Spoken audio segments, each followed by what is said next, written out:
بسم اللہ الرحمن الرحیم نحمدہ ونصلی ونسلم علی رسولہ الکریم اما بعد۔ آج دو باتیں عرض کرنی ہے۔ غالب یہ ہے کہ آج آخری روزہ ہوگا۔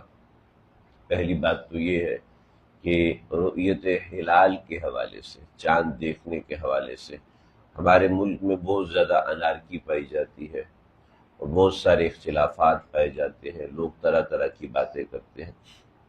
اس کی بنیادی وجہ لا علمی ہوتی ہے، نہ وجہ اس کی یہ ہے کہ ہمیں کوئی اسٹرانومی کے بارے میں معلومات نہیں ہوتی، نہ اسٹرانومی ہمارے اسکولوں کے، کالجوں کے کسی کے نصاب کا حصہ نہیں، فلکیات جسے کہتے ہیں، تو کسی کو کچھ معلوم نہیں ہوتا۔ میڈیا پہ ایک ایکٹر بیٹھ کے کہہ دیتا ہے مولوی صاحب روزہ کھا گئے، تو آدھی قوم یہی کہنا شروع ہو جاتی ہے کہ جناب روزہ کھا گئے، حالانکہ فلکیات کے بارے میں کچھ پتہ نہیں ہوتا، چاند کی حرکت، چاند کی گردش کے بارے میں کچھ پتہ نہیں ہوتا۔ اس وجہ سے اس نوعیت کی ایک بے چینی پائی جاتی ہے لوگوں میں، جس کی وجہ سے عام طور پہ ماحول خراب ہوتا ہے۔ چاند کی پیدائش کے حوالے سے جو ہمارا اسپارکو کا محکمہ ہے اور فلکیات کا محکمہ ہے، محکمہ موسمیات ہے، ان کی رپورٹ اور پوری دنیا کے جو خلائی ادارے ہیں ان کی رپورٹ یہی ہے کہ چاند کی پیدائش پاکستان کے وقت کے مطابق 2:55، سعودی کے وقت کے مطابق 1:55، اور اس کے بعد چاند کے نظر آنے کی پاسبلٹی 16 سے 22 گھنٹے میں ہوتی ہے، اس سے پہلے نہیں ہو سکتی۔ لیکن حکومت سعودی نے اعلان کر دیا ہے اور 5 گھنٹے کے چاند پہ اعلان کر دیا کہ چاند نظر آ گیا، جس کی پاسبلٹی نہیں ہے۔ شریعت اسلامیہ یہ کہتی ہے حکومت اگر چاند کا اعلان کر دے تو روزہ رکھو، حکومت اگر چاند کا اعلان کر دے تو عید کر لو۔ اب لوگوں کے اوپر کوئی گلٹی نہیں ہے، لوگوں کے اوپر کوئی ذمہ داری نہیں ہے، اس لیے احکام السیاسیہ الگ ہوتے۔ والفتنة اشد من القتل، کہ قتل و قتال کتنی خطرناک چیز ہے، مگر فتنہ یعنی لوگوں کے کانوں میں باتیں کرو کہ یہ کیا کر دیا، یہ کیا کر دیا، تو کوئی سینس نہیں بنتا۔ والفتنة اشد من القتل، ایک جگہ دھماکہ ہو جائے اس سے زیادہ خطرناک چیز ہے یہ کانا گوشی کرنا، لوگوں کے کانوں میں پھوس پھوس کرنا ہے، دیکھو یہ کھا گئے، یہ ایسا کر گئے، ویسا کر گئے۔ والفتنة اشد من القتل، احکام السیاسیہ ہمیں پڑھائے ہی نہیں جاتے ہیں، اور احکام البغات یعنی بغاوت کس چیز سے ہوتی ہے۔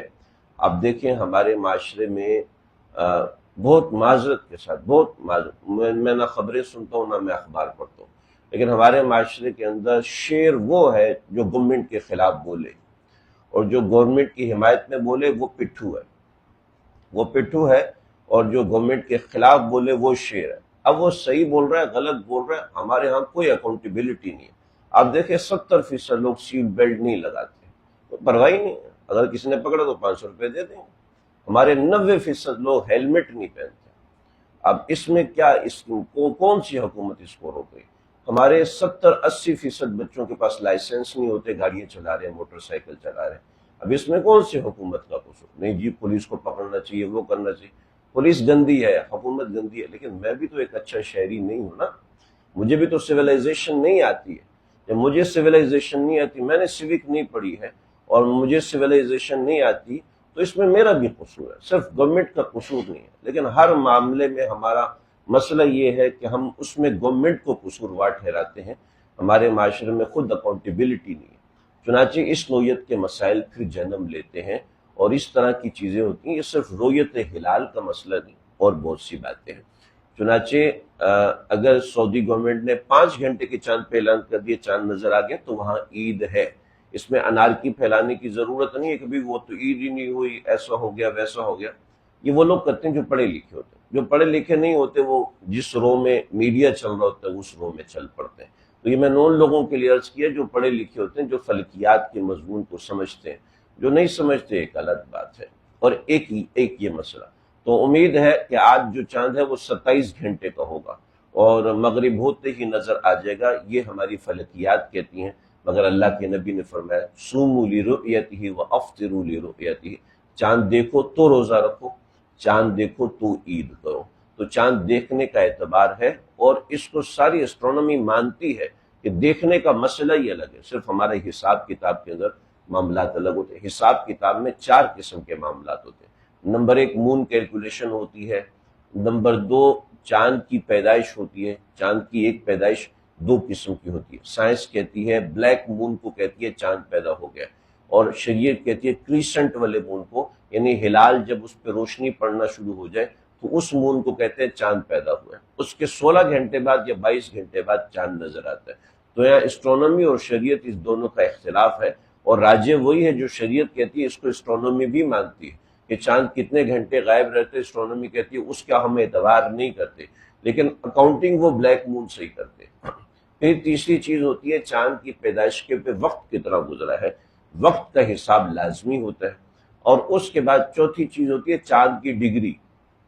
بعض مرتبہ جیسے آج کا چاند 9 ڈگری پہ ہے، 9 ڈگری پہ ہر کسی بندے کو بھی چاند نظر آ جاتا ہے، لیکن بعض دفعہ 22 گھنٹے 23 گھنٹے کا چاند ہوتا ہے، لیکن وہ 2.5 ڈگری 3.5 ڈگری پہ ہوتا ہے۔ تو اب سب 2.5 ڈگری 3.5 ڈگری پہ ہوتا ہے تو چاند بعض دفعہ نظر نہیں آتا، مگر اونچے علاقوں پہ نظر آ جاتا ہے۔ اب کراچی کا بندہ گواہی دے گا تو رویت ہلال والے تو اس کی گواہی نہیں لیں گے، لیکن آج کا جو چاند ہے وہ 9 ڈگری پہ ہے۔ 9 ڈگری کافی اونچی ڈگری ہے، تو آسانی سے چاند نظر آ سکتا ہے۔ تو اس نوعیت کے معاملات، یہ میں نے کچھ تھوڑا سا شوشہ آپ حضرات کے سامنے رکھا ہے تاکہ ہم اس جہالت کا شکار نہ ہو، پتہ ہونا چاہیے تھوڑا ہوتی ہے۔ دوسری بات یہ ہے کہ آج امید ہے کہ رمضان کا آخری دن ہو۔ آج کا دن توبہ کا ہے، آج کا دن استغفار کا ہے، آج کا دن خاص طور پہ روایتوں میں ہے کہ جہنم سے آزادی کا خاص طور پہ دن ہے، یعنی پہلا عشرہ رحمت، دوسرا عشرہ مغفرت، تیسرا عشرہ جہنم سے آزادی کا، اور آخری دن کو اسپیسیفائڈ کیا کہ خاص طور پہ جہنم سے آزادی کا دن ہوتا ہے، کہ اس کے اندر اللہ رب العزت اتنے لوگوں کو جہنم سے آزاد فرماتے ہیں جتنے پورے مہینے میں اللہ نے آزاد فرمائے ہوتے ہیں۔ تو ہمیں دعا کرنی چاہیے، معافی مانگنی چاہیے کہ اللہ جی ہمارا نام بھی ان لوگوں میں لکھ دیں جن کو آپ نے ہمیشہ کے لیے جہنم سے آزاد کر دیا، اور بار بار لکھ دیں، کئی بار لکھ دیں، 100 بار لکھ دیں، 1000 بار لکھ دیں، آپ ہمارا نام لکھ دیں۔ دوسرا یہ کہ اللہ تعالیٰ سے کا شکر ادا کرنا ہے۔ الحمدللہ اللہ نے روزوں کی توفیق دی، اللہ نے ٹوٹی پھوٹی نماز کی توفیق دی، ٹوٹی پھوٹی تلاوت کی، ذکر اذکار، ان سب چیزوں کی توفیق دی۔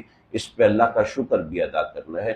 رمضان میں کوئی کتنا گیا گزرا ہے، کچھ نہ کچھ وہ کر ہی لیتا ہے، تو اس کچھ نہ کچھ کے اوپر اللہ کا شکر ادا کریں، اور اس کے علاوہ جو کمی کوتاہی ہوئی اس کے اوپر اللہ سے معافی مانگے، کہ امید ہے آخری دن ہے، آخری لمحات ہیں، اللہ کی رحمت جوش میں ہوتی ہے، اور ہر بندے کے لیے بہانہ تلاش کر رہی ہوتی ہے۔